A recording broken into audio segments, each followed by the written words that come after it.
You just have to find the right buyer and actually help that right buyer decide. I'll tell you my situation. My property, the house in Greenwoods, in the Cainta side, the Rizal side, has been in the market for probably 3 years na. I initially priced it 14M above, Yes. and then now I lowered it now to mga 12.9, 12.8, right? What am I doing wrong? Why it's lasting this long? So I'm Jovi. I've been a licensed real estate broker for 10 to 15 years na. Yung broader scope muna sa market kasi year per year actually nawawalan ng confidence yung mga buyers in a sense of sa real estate. Before, the promise is as long as bumili ka ng real estate, invest ka, continuous yan mag-appreciate Angat year yan, by oo. year.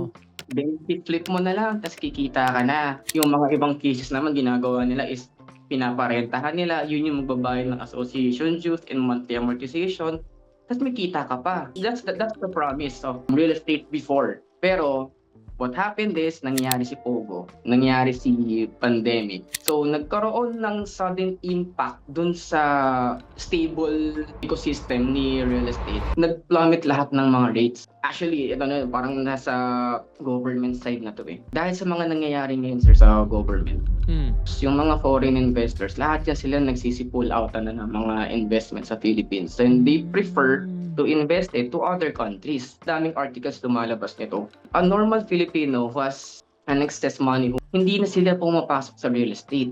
Ang talagang nagda-drive niya is yung mga foreigners na naglalabas na ng mga investments nila dun sa Philippines. Kasi yun, yung confidence. Because of what is happening dun sa... Because of what's happening in our country. Like, ang gulo-gulo. Like, our foreign investors are not blind. They're looking like, ang gulo naman sa Pilipinas. So, how can you be sure you can sell the house in that sense? Kasi, bumibili ng mga real estate is actually an end user and an investor. So, your property, sir, is for the end user, yung naghahanap ng bahay na titirahan. People are no longer buying real estate for investment.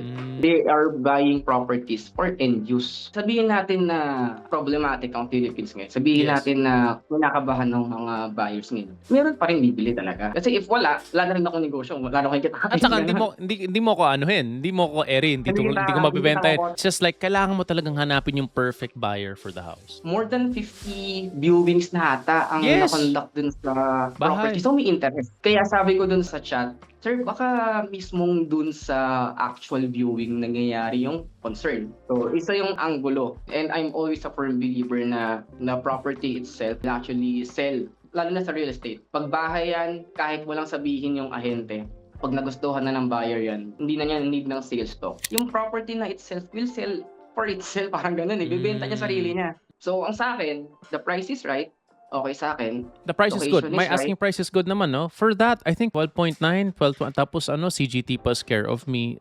I think that's pretty Yes. good na kasi I know the prices for brand new is mga 18 million, 16 Yes. above. And nabibenta sila.